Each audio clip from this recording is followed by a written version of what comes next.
All right, so we want to continue with limits. I want to, talk about the algebra of some of them a bit more, and also think about graphs and one-sided limits. So let's just kind of review a little bit last time. So the main idea is the limit doesn't really care about where the function is evaluating to. It cares about where the function is actually approaching. So the limit of a function is about where the function approaches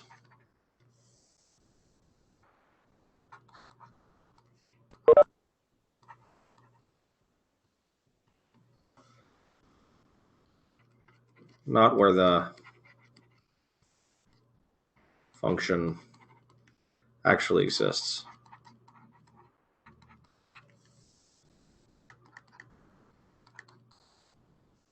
So, I mean, we could consider a graph.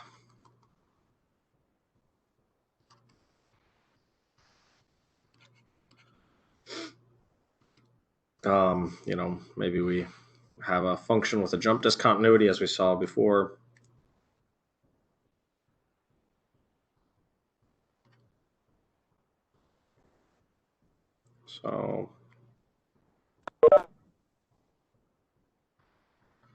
So a graph looks like this, let's say. This is f of x. So the interesting place where stuff is happening is at x equals 3, right? We've got this jump. We've got an open dot on this otherwise kind of perfect line, and the function actually just jumps to 5 for this one moment in time.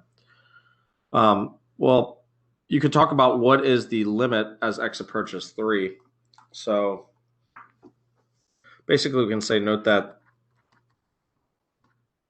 although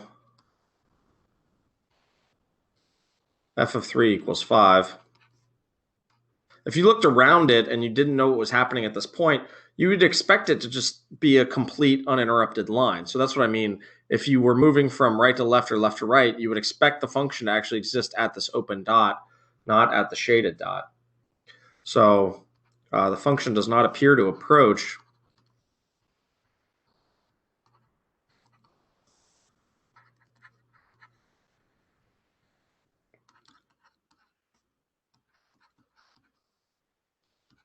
the point anywhere nearby.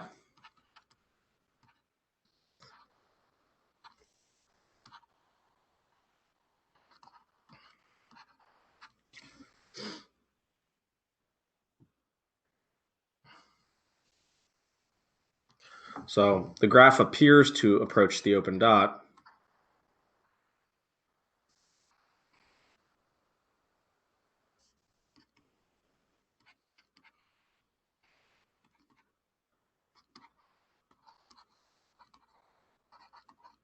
Three comma 1.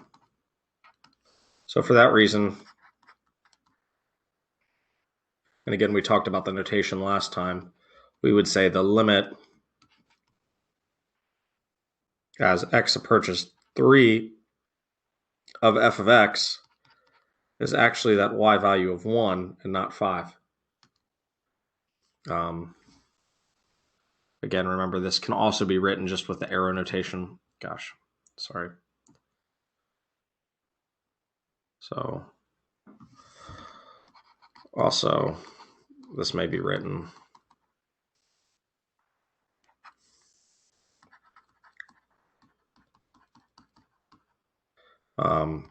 as x approaches 3, f of x approaches 1. So as your x values move to 3, your y values move to 1. So let's talk for a moment about one-sided limits. So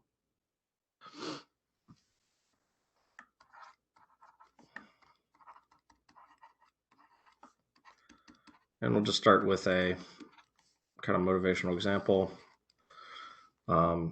So for for some values, for some functions,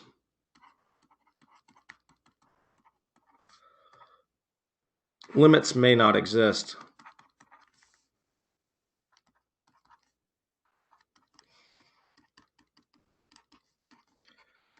But we can still talk about one-sided limits.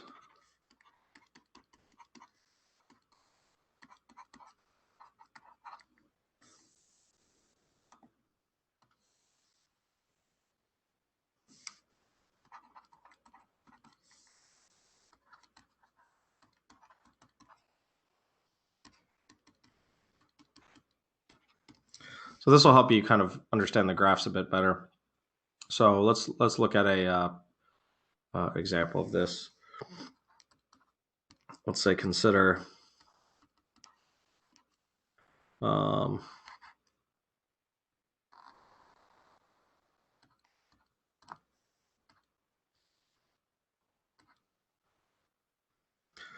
let's say we have a graph that does this maybe. So it's just the constant line at -2 to the left at this x value of 1, and then we're right here maybe. And we call this function g of x. So note that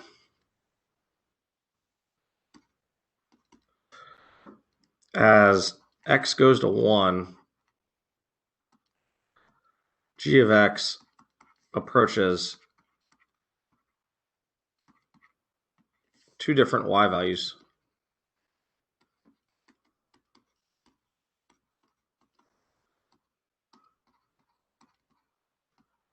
So from the left, it's going to this y value of -2 where the shaded dot is, and from the right, moving from right to left, it's approaching the open dot, which is at a y value of 1. So for that reason,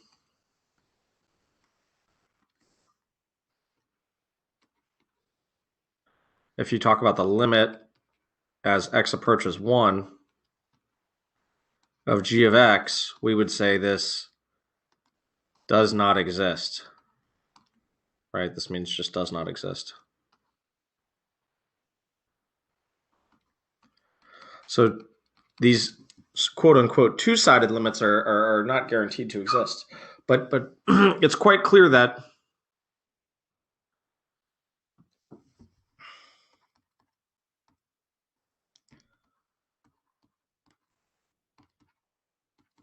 from left to right,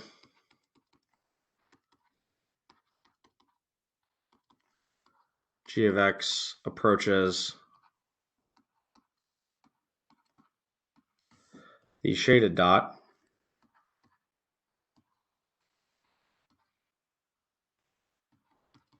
with y value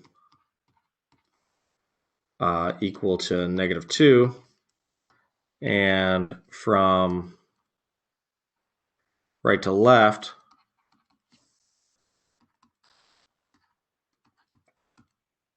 g of x approaches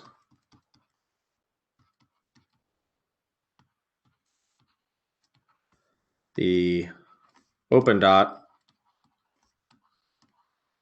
with y value of 1.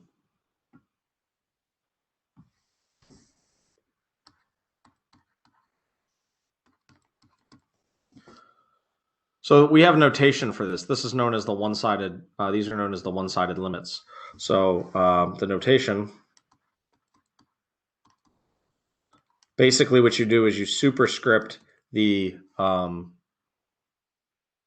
value that x is approaching. So 1, we would say the limit, so this is the left-sided limit, as x approaches 1, and then we put a minus sign. That means from the left, g of x is equal to -2. So this is the left-hand limit, or left-sided limit. And to the limit as x approaches 1 from the right of g of x was equal to 1. So this would be the right-hand limit.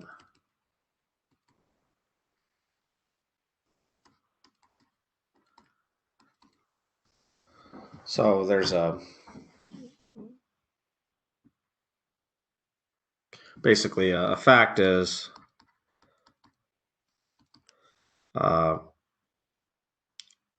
a limit exists only, or if and only if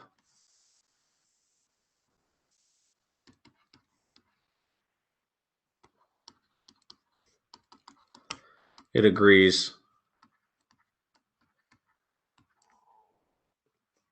which means it's equal to, with both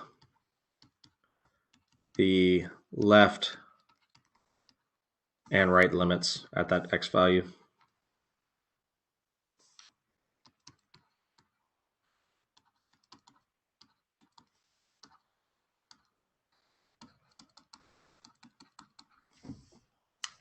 Okay, so that's why the limit didn't exist in the other case. So let's go ahead and do one more graph. I'm just going to grab an example from the book. I think I have the book open in this tab. Yeah, so maybe we can make this a bit bigger. Can I go to one page? So this is from the section we're in.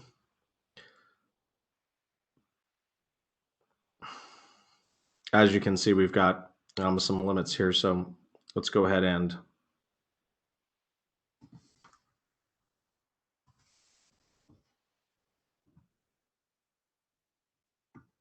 grab this problem and see if we can't complete it. Let's say one-sided limits.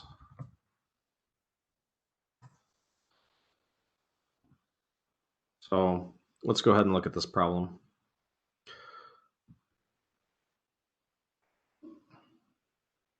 So insert share from file.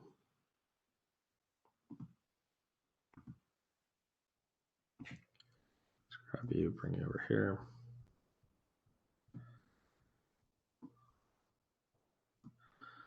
Okay, so we've got this graph here, and we want to try and understand, answer each of the questions.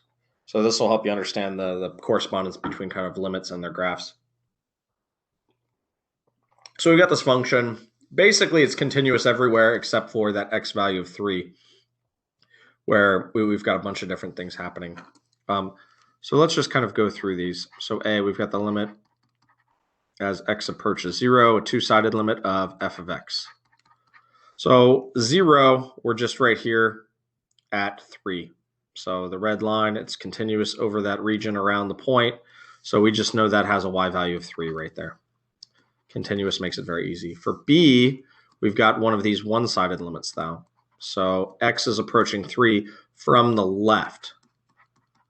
Okay, so we're approaching this interesting point where we've got the two open dots and the one shaded dot, but we're coming from the left. So we're moving toward that higher open dot that has a y value of 4. So from the left, this graph looks like it's approaching the y value 4. So that's why that one-sided limit would be 4. For C, we're doing the same thing, but coming from the other direction. We're coming from the right. So coming from the right, we're on the lower red line, the lower red curve, moving toward the bottom open dot, which has a y value of 2. So for that reason, notice the limit from the left is 4, the limit from the right is 2. Those are not equal. That's why when we look at D, this limit as x approaches 3, that's the two-sided limit. If you don't have a plus or a minus in the superscript, that means that that limit does not exist. And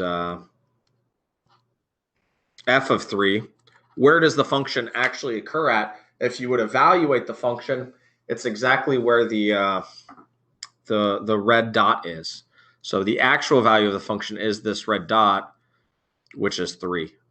So the limits from the left and the right do not predict that, but that's okay. The limits don't care about where the function is. They care about where it's approaching. So you might want to have a look at 43 in the textbook on that one as well. So that's all I wanted to say about one-sided limits and kind of understanding their graphs. Yeah, let's go ahead and start talking about some of the algebra of doing these things. Let me check and see if there's any questions. Any questions so far? Don't see any. So let's continue. Okay, so again, we mentioned this last time, but continuous functions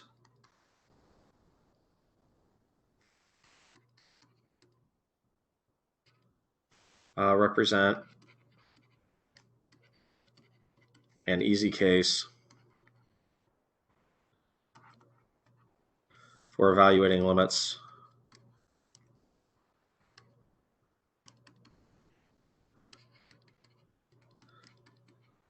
because the limit will just always agree with plugging the value into the function.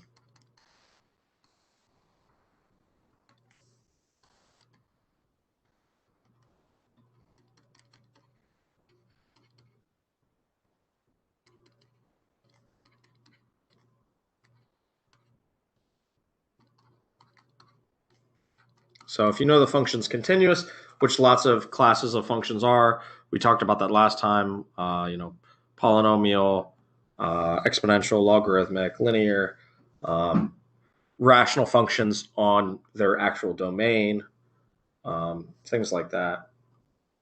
Again, how do we say this with a notation? We say a function f of x is continuous at a point x equals a.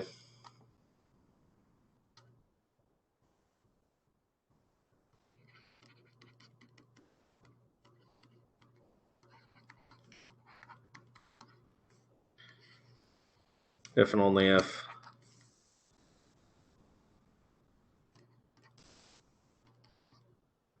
if you take the limit as x approaches a of f of x, it is actually the same thing as if you plug a into the function. Okay, we already talked about functions that were continuous and weren't last time. So let's start evaluating some limits.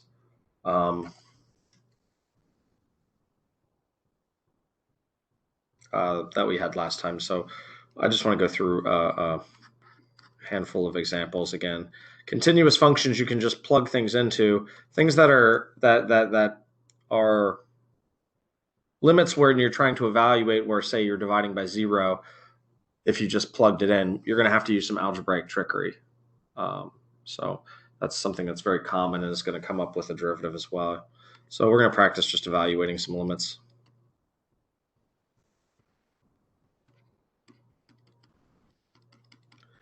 So let's say we have the limit as x approaches -2 of 4x squared plus x. Okay, this is very easy because 4x squared plus x is a polynomial, so it's continuous. So we just plug in -2 for x, and we get 16 minus 2, which is 14. So that one you just plug in, nothing to do. So continuous functions, like I said, those are easy. But if you have something like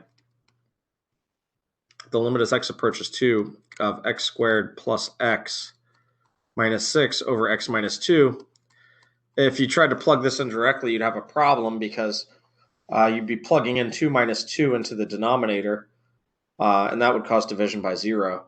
So when we have polynomials and we have problems like this, usually what we want to try and do is factor. So we want to use our factoring to go ahead and see if we can simplify things. So again, reviewing from factoring, we know that two numbers that multiply to -6 are 3 and negative 2, and they add to positive 1. So this top will factor into x plus 3 times x minus 2. So then your x minus 2's can cancel out, and you'll be left with something that you can plug into. So usually the idea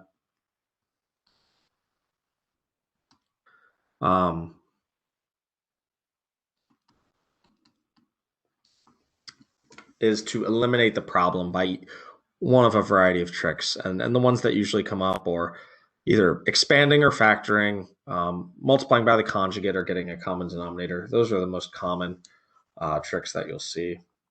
So let's go ahead and continue with a few more.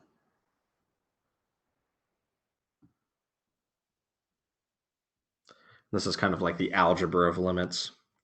Just kind of relies on a lot of tricky algebra.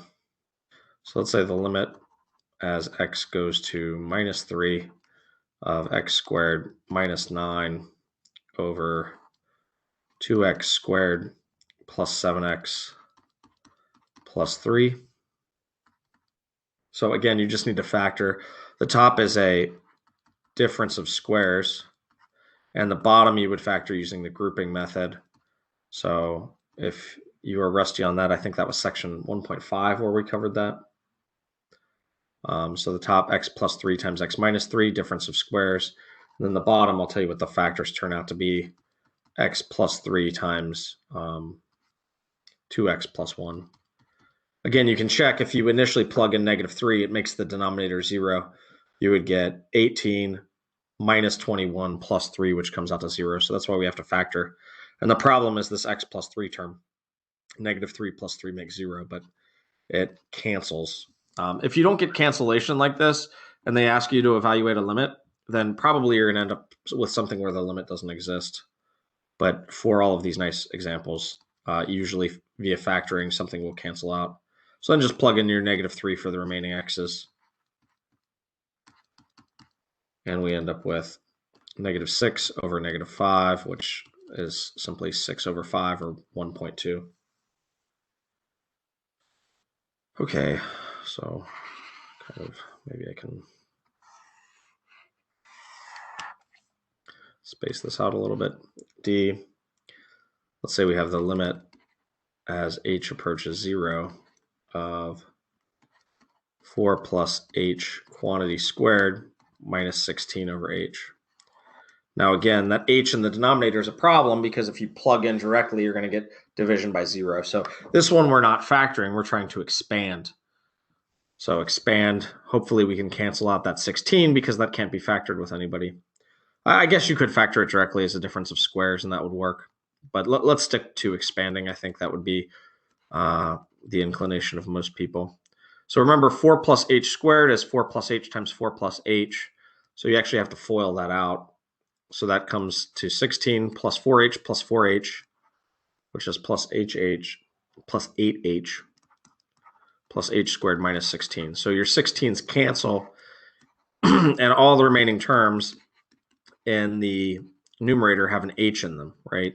8h plus h squared. And the reason that's nice is you can factor an h out. So if you factor an h out, you'll be left with 8 plus h, and those h's cancel. So then you've got something that's really easy. You can plug 0 in for that last h, so you just get 8 plus 0, which comes out to 8. Okay, so 2 more examples with the last 2 tricks, multiplying by the conjugate and getting a common denominator. Again, these are going to come up more so when we do the definition of the derivative, because the definition of the derivative is a limit. It's a limit of the average rate of change. We're going to take the limit of the average rate of change as the size of our interval shrinks to 0. But again, it's good to see these ones in preparation because all kind of algebraic limit tricks are, we'll see them come back. So I just want to introduce them to you now. So we've got a couple more. So E, we have the limit. And we did one of these in class last time, a multiply by the conjugate. we looked back at where that came from in arithmetic from rationalizing the denominator. Whereas here, we usually want to rationalize the numerator because, again, the h in the bottom is a problem. If you plug in 0, you get division by 0. So when you see a square root, a lot of times you want to think multiply by the conjugate. So the conjugate of the numerator is the same thing, but with the opposite sign in the middle. So the square root of 1 plus h plus 1. And we have to multiply by an expression that's equivalent to 1 so as not to change the value of it. And so remember, the nice thing about that, it's the same formula as difference of squares. It's going to leave me with the square root of 1 plus h quantity squared minus 1 squared. And in the denominator, we're just going to have h times the square root of 1 plus h plus 1. I'm just going to leave it alone like that because hopefully we'll be able to cancel that h, and then we can just plug things in. So what happens on top? Well, the square is going to cancel with the square root. So we have on top just 1 plus h minus 1. So those 1's go away, and we're only going to have the h left. So that will allow us to cancel things. So this is the limit as h approaches 0 of h over the square root of 1 plus h plus 1. Sorry, the h's cancel. There's another h here. Those h's cancel. So what we're left with is just the limit as h approaches 0 of 1 over the square root of 1 plus h plus 1. Let me clean that up. It looks a little messy here. This should have been h, which canceled, times the square root of 1 plus h plus 1. Okay, so now we can plug in 0, right? This will be 1 over the square root of 0 plus 1, which is just 1/2, right? 1 plus 1 in the denominator. The square root of 1 is 1.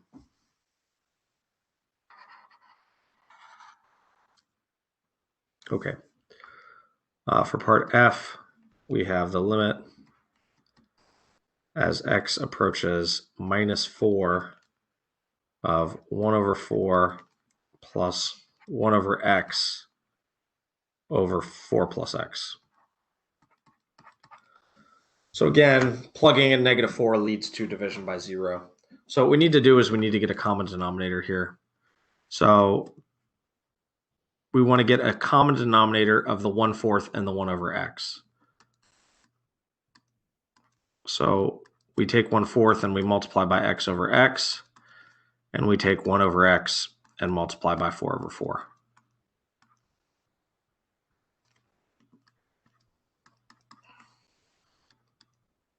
So we can now put those fractions together because they both have a common denominator of 4x. So x times 1 is x, so we get x plus 4 over our denominator of 4x. And then all of this is being divided by 4 plus x. And now a lot of students will mess up when they're confronted with a scenario, this complex fraction.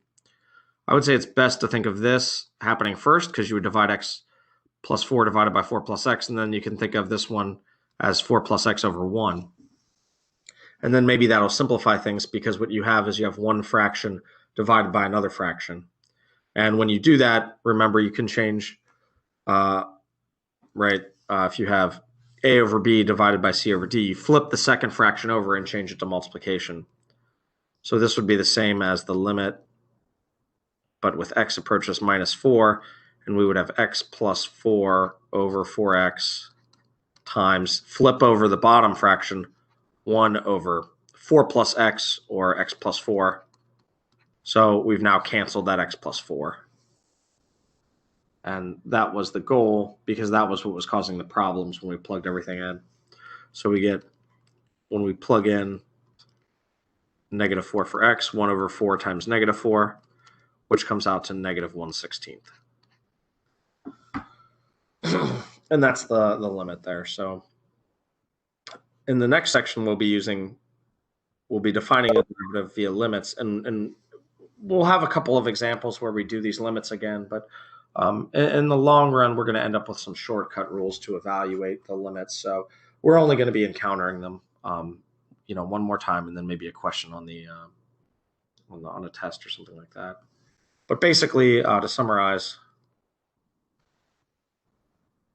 the algebraic techniques we used above.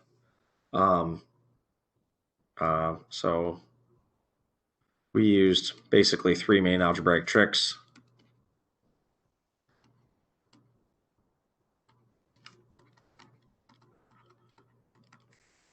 The first one being factoring or expanding and factoring in some combination.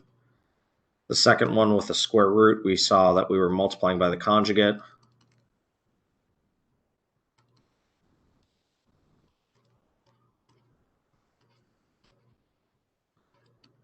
J, misspelled that.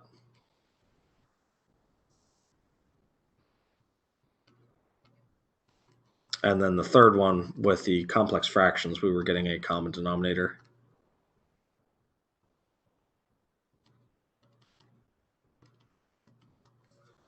And that's about what I wanted to cover in this section. So I'll open up the rest of our time for questions, if there are any. So go ahead and end the recording here.